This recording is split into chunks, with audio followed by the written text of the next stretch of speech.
Buenas noches y esta es otra edición de Sentido Común. ¿Cómo les va? Son las 21 en punto de este jueves 24. Una semana especial que se paralizó el mundo, pero fundamentalmente se paralizó la Argentina. Aquellos que criticábamos al Papa y aquellos que lo admiraban se juntaron para rendirle un homenaje. En el único lugar donde en algunos lugares hubo ausentes. En la Cámara de Diputados de la Nación hubo varios, yo voy a estar con uno de los que se ausentó.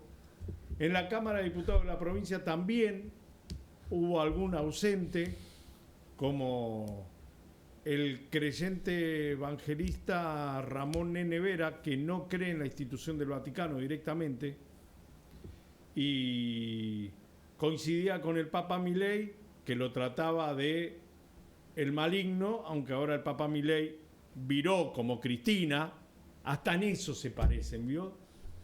Milei con Cristina lo odiaban y después lo amaban. Qué cosa de loco, son tan iguales que duele, pero ustedes creen que está haciendo la cosa bien. Dios, cómo me duele eso. Perdón que arranque así. Estaba hablando del Papa y me fui por la corriente. Yo soy uno de los que dice que el Papa Francisco no nos ayudó a superar la grieta. Reitero, sí, tiene que gobernar para el mundo, sí, tenía problemas más importantes, sí, todo lo que usted quiera. Pero cada vez que recibía a alguno, era uno que incentivaba la grieta. No trabajó para unir a la grieta y no quiso venir a la Argentina. Era el Papa, mirá si le iban a decir, no venga, dale. Era el Bergoglio que todos decían conocer. Perdón. Dicho esto, su sacerdotado, su pontificio va a quedar en los anales de la historia como una persona que llevó a la iglesia a un lugar donde los anteriores no lo llevaba, que era la gente, a la gente de a pie. Tengo el placer y el gusto de que me acompañe Fabio Keklax, que es diputado nacional de la Unión Cívica Radical, ex colega periodista, un hombre apasionado por el conocimiento, que yo percibo que debe estar viviendo quizás momentos muy traumáticos para asimilar las cosas que nos tira por la cabeza la realidad, tanto social como institucional. ¿Cómo estás? Muy bien, un gusto compartir esta noche con vos. Perdón que arranqué así. No, por favor, está bueno. ¿Qué estás viendo? Bueno, vos tocaste dos temas, voy a empezar por el segundo. Vivimos un mundo convulso, no solo en términos políticos, ¿no? La volatilidad tecnológica, el cambio en la estructura social, el cambio en los modelos familiares, el cambio de la agenda, ¿no? Hace 30 años teníamos miedo a la superpoblación. Después de la pandemia se produce una caída abrupta de la tasa de natalidad. El mundo está alarmado por cómo va a sostener los sistemas previsionales, o sea, ya no por la superpoblación. Hay un cambio de agendas, un cambio en la cultura política, la irrupción de los liderazgos antiinstitucionales como desafío. O sea, hay un elemento de convulsión que no es coyuntural, no es argentino, respecto de los cuales la política más ortodoxa tiene, de la que yo integro, yo me considero en ese sentido un político más tradicional, y hago una defensa de la política de la representación tradicional, digamos, no porque nos hayamos equivocado muchas veces, sino porque creo que el esfuerzo de representación no es solo generar imágenes, o sea, trato de luchar contra ese. Voy a poner un ejemplo muy. Alguien piensa que mandando 300 pandilleros a El Salvador se va a resolver la violencia urbana en los Estados Unidos. Ahora, eso es una imagen poderosa. Ahora, hay que ver si eso es eficaz. Y esa discusión, vivimos en un mundo de imágenes, las imágenes cuentan mucho a la hora de construir legitimidad y poder político. Esa es una realidad que me inquieta y en la que vivo, la transito, trato de construir respuestas y también dejo fluir en el sentido de que hay cosas que escapan a mi posibilidad de incidencia y donde mi aporte simplemente puede ser una ayuda analítica como esta o para enriquecer la conversación pública.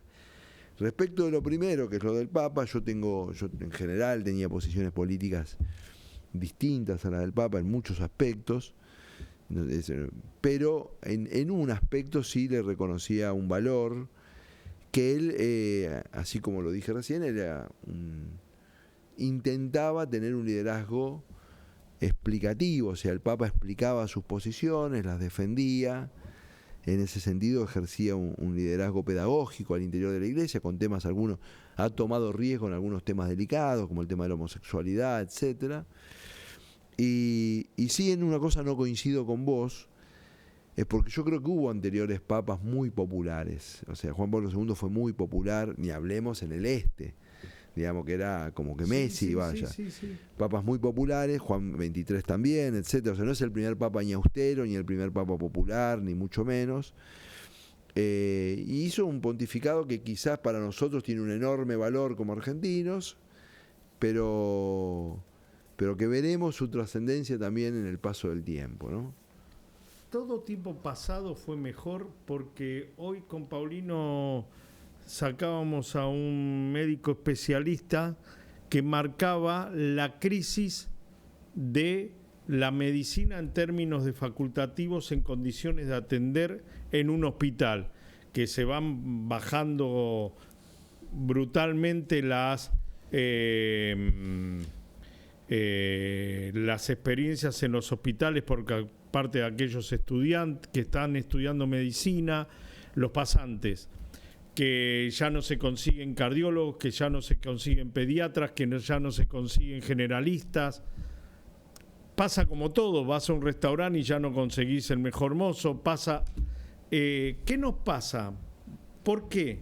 Bueno, pasan muchas cosas. Primero, bueno, que en toda disrupción la capacidad de análisis, cuando vos tenés categorías del pasado respecto del futuro, tenés un problema y eso genera mucho vértigo, ¿no? Porque uno podría decir, si hay tanta gente, por ejemplo, con necesidad de trabajo, ¿por qué no consigo mozos, digamos, ¿no? ¿Y qué pasa con un joven que interpreta que su ingreso como mozo no le va a cambiar tanto la realidad y entonces por qué debería hacer el esfuerzo? Es lo que pasa. Bueno, yo creo que lo que hay en el mundo es una enorme crisis de expectativas, digamos, ¿no? O sea, uno de los subproductos de las tecnologías que vinieron a cambiar nuestra vida cotidiana es que generaron, han incorporado en la interpretación masiva de la gente, de muchas personas, no sé si de la gente, que hay cosas que se resuelven a golpe de clic, digamos, y la realidad es un poco más obstinada. Hasta los amigos no lo pueden resolver a golpe de clic. Pero vos fíjate que, por ejemplo, una escuela que anda mal, uno no aprieta la puerta de la escuela un minuto, la suelta y anda bien como si fuera el reseteo de un teléfono celular. Tiene que hacer una reingeniería que quizás tarda 5 años. O sea, hay aspectos de la realidad que todavía no sufren ese impacto, pero en nuestra vida cotidiana nosotros nos hemos acostumbrado a una cantidad de cosas que antes tardaban meses o años, se han vuelto casi inmediata, y eso ha generado un enorme boom de expectativas, y entonces todo lo que no ocurre de esa manera inmediata es frustrante. Y esa, sobre todo la generación de cristal, la generación que no está dispuesta a esperar, que nosotros nos enojamos porque decimos, pero bueno, hay un trabajo en el campo de tractorista, podría ganar 2 millones de pesos y estás pidiendo un trabajo de empleado municipal, esto me lo cuentan los intendentes de mi partido, que vas a ganar un cuarto de eso. Pero esa generación nos irrita, a los más viejos, pero a su vez ellos son sufrientes de esas circunstancias, ellos viven con angustia la propia circunstancia que los lleva a ese lugar, ¿no? O sea, esta crisis de expectativa es una crisis severa en la que sí, yo creo que hace falta un liderazgo que nos ayude a ver lo relevante que será en nuestro futuro, las formas de cohesión social, el trabajo sobre la salud mental. Es récord de venta en los Estados Unidos y yo lo recomiendo, lo leí fragmentariamente, pero lo recomiendo, un libro que se llama La generación ansiosa. Por supuesto, porque esa condición, quiero decirte, Alejandro, es la condición que te impide estudiar, es la condición que te impide construir relaciones afectivas con tus pares estables, es la que te lleva a la parálisis en términos de proactividad. Entonces nosotros, y este problema no es un problema argentino, en países muy prósperos del mundo, con ingresos per cápita que cuadruplican o quintuplican a la Argentina, está pasando estas cosas. Entonces, y sí creo que la política, la política piensa que todo es una cosa de que dos ministros discutieron, etcétera. O sea, le cuesta tomar una distancia para poder mirar procesos más de largo plazo, ¿no? Todos reconocemos que los gobiernos anteriores al actual hicieron de regular a mal las cosas, salvo en algunas honrosas excepciones y en algún momento particular. Eso provocó la llegada de Javier Milei. ¿Qué interpreta Javier Milei? ¿Una sociedad rota o una sociedad urgida? Mira, el fenómeno antiinstitucional no es un fenómeno. Voy a poner un ejemplo para comparar, pero lo hago a propósito.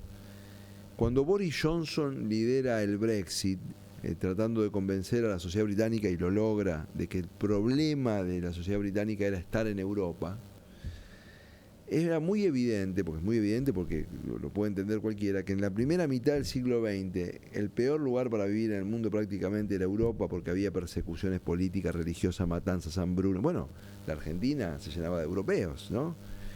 Y la segunda mitad del siglo XX el mejor lugar para vivir en el mundo era Europa, porque había desarrollo, derechos humanos, democracia, clases medias, consumo. Y en el medio, entre una cosa y otra, aparte de una guerra, había estado la Constitución de la Unión Europea. Y cualquiera le podía decir a cualquier británico, en los últimos 300 años tuviste 6 o 7 guerras con Francia, y ahora tenés una ventana de 70 años que no tenés guerra, entre otras cosas porque existe la Unión Europea. Y era tan evidente que la simplificación de que no es, porque ahora quedó demostrado, los problemas británicos no se resolvieron y el problema no era irse de la Unión Europea.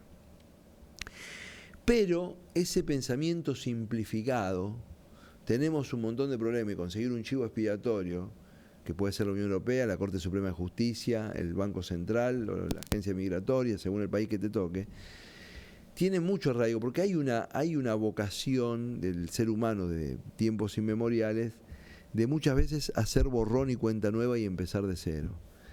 Pero la verdad es que la civilización no funciona así. La civilización es un fenómeno agregativo.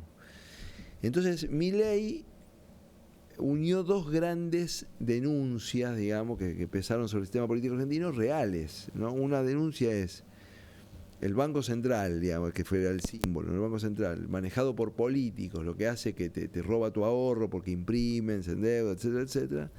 Y estos tipos no van al poder público para gobernar, para generar bienestar, sino para sus intereses, por eso son la casta. Estas dos cosas unidas, digamos, el déficit sistemático y las prácticas políticas. Desde algo racional. Esto es racional. Desde algo racional lanzó una campaña. Y acá viene el punto. Yo digo esto es racional y no para molestarme con mis colegas. Porque yo creo que la verdadera línea divisoria es el reformismo genuino, que es lo que dicen, sí, las instituciones argentinas funcionaron mal y tienen que funcionar mejor. La denuncia es cierta. No se puede ser negacionista. El kirchnerismo es negacionista. Es como que el 9 de diciembre de 2023 la Argentina estaba bien y vino Milei y la Argentina es una catástrofe. Eso es un negacionismo. O sea, y es más, yo uso una simplificación, Alejandro, que es que Milei dice que viene a destruir el Estado cada tanto cuando se le sale la cadena, dice. Y yo digo, Milei llega porque el Estado está destruido. Porque si los colegios funcionaran espectacularmente y los pibes aprendieran, las rutas serían espectaculares, los hospitales serían espectaculares, un tipo como Milei sacaría 3% de los votos. Porque el manejo de los bienes públicos ha sido tan predatorio, es que a nadie le molesta que alguien diga vengo a destruir el Estado, porque mucha gente considera que el Estado ya es algo que no le resuelve nada. Entonces, para mí es un dolor enorme, porque yo creo en los bienes públicos, creo en el reformismo político, o sea, creo en la vocación de las fuerzas políticas de meterse en los problemas y arreglarlos. Y en ese sentido estoy en las antípodas de Milei, que es una persona que dice, bueno, voy a poner una bomba, etc. Después en la práctica no pone ninguna bomba, ¿no? Y en la práctica hace un gobierno que es más pragmático que libertario, que a mí su mensaje político, institucional y cultural no me gusta nada, pero que es verdad que el país estaba en una fragilidad financiera fenomenal en el 9 de diciembre del 2023, y que es verdad que la Argentina, si quiere tener algún destino, todo su sistema político tiene que internalizar prácticas políticas mucho mejores en materia de transparencia, austeridad, etcétera. ¿El radicalismo es un partido del pasado, sin futuro? No, es un partido tradicional en el sentido de su organización, y es un partido ritualista, y por supuesto es un partido que tiene pasado, y voy a ir más a fondo, es un partido que es orgulloso de su pasado. Todo eso es real, y que tiene dificultades adaptativas a un mundo. Yo a veces lo simplifico con la frase: el radicalismo es un partido de clase media en un país que se quedó sin clase media. Entonces hasta esa representación estética le cuesta al radicalismo hoy, en una sociedad tan quebrada como la de hoy. Además, el discurso de la reforma es un discurso poco glamoroso frente al que yo vengo a cambiarlo todo de Milei, en ese sentido, pero me corro un poquito el radicalismo, digamos, porque el problema que tiene el radicalismo acá lo tiene el Partido Colorado en Uruguay, la Concertación en Chile, el Partido Demócrata en los Estados Unidos, lo que era la coalición del Olivo en Italia. Todos esos partidos tienen el mismo problema. Hay una desafección con el reformismo político muy grande, digamos. La idea es que despacito no se pueden hacer las cosas. La sociedad está en una situación de irritación, de cansancio, de hastío, de impaciencia, que todos los que planteamos cuestiones procedimentales, etcétera, estamos cancelados. Pero sí, a nosotros sí nos corresponde el desafío de proponer lo que yo llamaría un reformismo contemporáneo. O sea, la pregunta que tiene que hacerse un político reformista hoy es: ¿por dónde sangra la Argentina? ¿No? Y yo, por ejemplo, creo, voy a darte 3 ejemplos concretos, ¿no? O 4. La obra pública. Argentina no va a poder sobrevivir con 0,3 puntos del PBI de inversión de obra pública en cabeza de las provincias. O sea, si no invierte 1,5 puntos del PBI, en 5 años no podemos mandar 1 kilo de grano a ningún puerto. Bueno, la obra pública, que fue símbolo de la corrupción y que ahora fue eliminada de un plumazo, en el medio debería haber un lugar mejor. Ahí hay un discurso. La escuela pública, ¿no? Con todas las dificultades que tienen los procesos de escolarización hoy, que era el símbolo de la cohesión social, etcétera. En esta sociedad ansiosa, en esta generación tan marcada, bueno, va a haber que hacer reformas, pero precisamos una escuela pública que siga siendo un lugar de referencia, un lugar donde con tranquilidad podamos dejar a nuestros hijos sabiendo que ahí van a adquirir los saberes necesarios para el mundo en el que van a vivir. Tenemos que meter mano ahí. La sanidad pública, vos recién lo dijiste, y el sistema previsional. Pongo 4 cosas, ¿no? La Argentina tiene un sistema previsional quebrado, lo sabemos todos. El 88% de los jubilados que ganan la mínima entraron por moratoria. ¿Qué responde el kirchnerismo? Abramos la moratoria. No asumen, la moratoria fue parte del problema, no lo asumen. Entonces, negacionista. Los libertarios, y bueno, que cada uno se arregle como quiera. En el medio deberíamos estar nosotros, decir, un país que tiene una población que tiene una expectativa de vida de 79 años y que va creciendo, tiene que tener un sistema previsional, ¿no? La gente no es razonable que la gente trabaje hasta morir. Podemos mover 2 años, 3 años la edad jubilatoria, ser racionales. Y yo creo que nosotros con nuestro discurso institucionalista nos alejamos de las personas.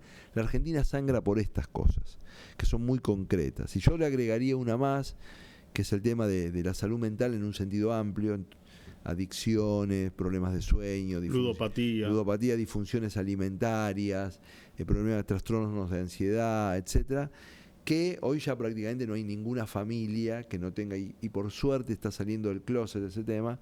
Y alguien dice, ¿qué puede hacer la política con eso? Bueno, puede hacer muchas cosas la política con eso, ¿no? En el sentido de que no sea un tabú, que un chico no sea castigado por su familia por tener una adicción a las pantallas, y que las familias puedan apelar a algún lugar donde cómo gestionar y tramitar el problema de tener un hijo, que podría ser mi hijo o cualquiera de nuestros hijos, que caiga en una situación de adicción a las pantallas, qué es sano, qué no es sano, cómo convivimos con esta tecnología que nos puede afectar mucho, o tener trastornos de sueño. La cantidad de chicos que no pueden aprender porque tienen trastornos de sueño es infinito. Entonces, quiere decir que si nosotros pensamos que vamos a ganar las futuras elecciones porque la lucha de Irigoyen y de Alem trajeron el sufragio universal, o porque Alfonsín hizo juicio a la Junta, que a nosotros nos emociona, estamos muy equivocados.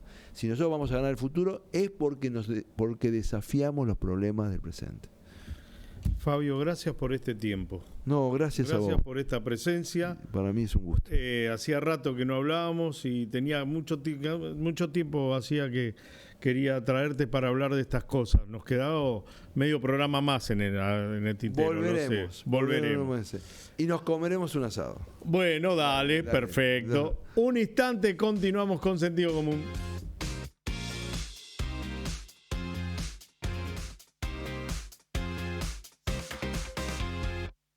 Cámara de Diputados de la Provincia de Buenos Aires. Seguinos en nuestras redes sociales y entérate de nuestras actividades.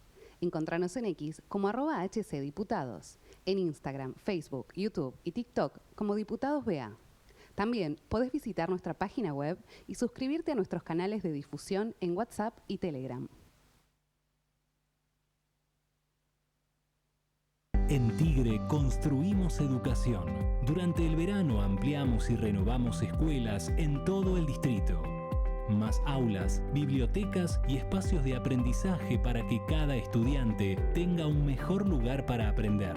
Porque invertir en educación es invertir en el futuro. Tigre es mi vida.